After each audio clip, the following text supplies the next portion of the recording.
प्रयागराज रावण की शोभायात्रा निकाली जाती है। यात्रा से पहले रावण को घंटों सजाया जाता है।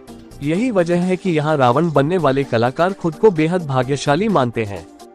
समूची दुनिया में दशहरे पर भले ही जगह जगह रावण के पुतले जलाए जाने की परंपरा हो, लेकिन संगम नगरी प्रयागराज में दशहरा उत्सव की शुरुआत तीनों लोकों के विजेता लंकाधिपति रावण की पूजा अर्चना और भव्य शोभायात्रा के साथ होती है।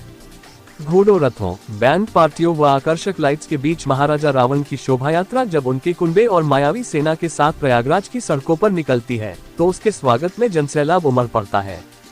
दशानन की मायावी सेना ने दिखाए अनोखे करतब।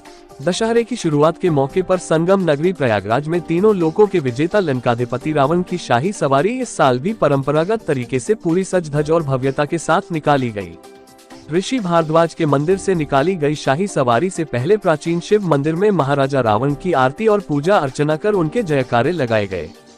रावण बारात के नाम से मशहूर इस अनूठी शोभायात्रा में दशानन भव्य रथ पर रखे चांदी के विशालकाय हौदे पर सवार होकर श्रद्धालुओं को दर्शन दे रहे थे, तो उनकी पत्नी महारानी मंदोदरी व परिवार के दूसरे लोग घोड़ों व अलग अलग रथों पर विराजमान दिखाई दिए। दशानन की सवारी के ठीक आगे उनकी मायावी सेना अनोखे करतब दिखाते हुए चल रही थी। रावण की विद्वत्ता के कारण होती है पूजा। विद्या और ज्ञान की देवी सरस्वती के उद्गम स्थल और ऋषि भारद्वाज की नगरी प्रयागराज में महाराजा रावण को उनकी विद्वत्ता के कारण पूजा जाता है। यहाँ दशहरे के दिन रावण का पुतला भी नहीं जलाया जाता। दशहरा उत्सव शुरू होने पर यहाँ राम का नाम लेने वाले का नाक कान काटकर शीश पिलाने का प्रतीकात्मक नारा भी लगाया जाता है। दशहरे पर रावण की पूजा करने वाले श्री कटरा रामलीला कमेटी के लोग खुद को ऋषि भारद्वाज का वंशज मानते हैं। रावण पूजा के साथ दशहरा उत्सव शुरू करने की यह परंपरा यहाँ सदियों पुरानी है। कटरा रामलीला कमेटी करती है आयोजन। महाराजा रावण की यह बारात प्रयागराज की श्री कटरा रामलीला कमेटी द्वारा मुनि भारद्वाज के आश्रम से निकाली जाती है। लंकाधिपति रावण की इस अनूठी व भव्य बारात के साथ ही प्रयागराज दशहरा उत्सव की शुरुआत हो जाती है। इस उत्सव के तहत एक पखवाड़े तक शहर के अलग अलग मोहल्लों इस शोभा यात्रा की तरह ही भव्य राम दल व हनुमान दल निकाले जाते हैं, जो अपनी भव्यता की वजह से समूची दुनिया में मशहूर है। देश के दूसरे हिस्सों में दशहरे की शुरुआत नवरात्रि से होती है, लेकिन संगम नगरी प्रयागराज में दशहरा उत्सव पितृपक्ष में ही शुरू हो जाता है। खबर जगत के लिए सहयोगी विनोद कुमार की रिपोर्ट। अरे हमारा पूरा परिवार, हमारे भाई बंधु, ये सबके साथों में जो है दरिया के सामने नगर भ्रमण के लिए निकलेगा। पूरा परिवार साथ? हाँ, पूरा परिवार, पूरे गाजे बाजे के साथ? हाँ, पूरे गाजे बाजे के साथ, पूरे हमारी टोली रहेगी, सबके साथ जो है पूरा नगर का भ्रमण करेंगे। कहते हैं कि भगवान राम का नाम बोलेगा आपके? भगवान जो राम का नाम लेगा उसके नाक कान में शीशे भर दिए जाएंगे।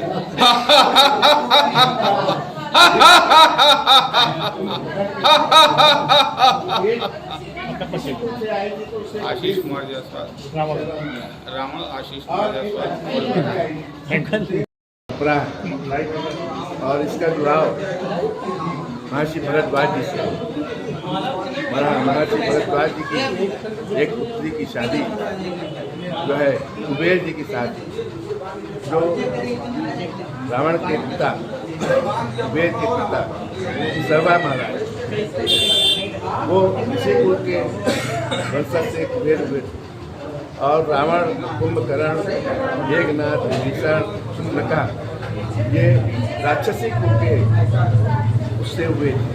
तो दोनों में एक अंतर था, लेकिन फिर भी हम लोग महर्षि भरद्वाज जी का सम्मान करते हुए, क्योंकि राजा रावण उनका पूजा लगती है, इसलिए उनके सम्मान में और ये सारी परंपरा हम लोग मना रहे हैं, हर साल मनाते हैं।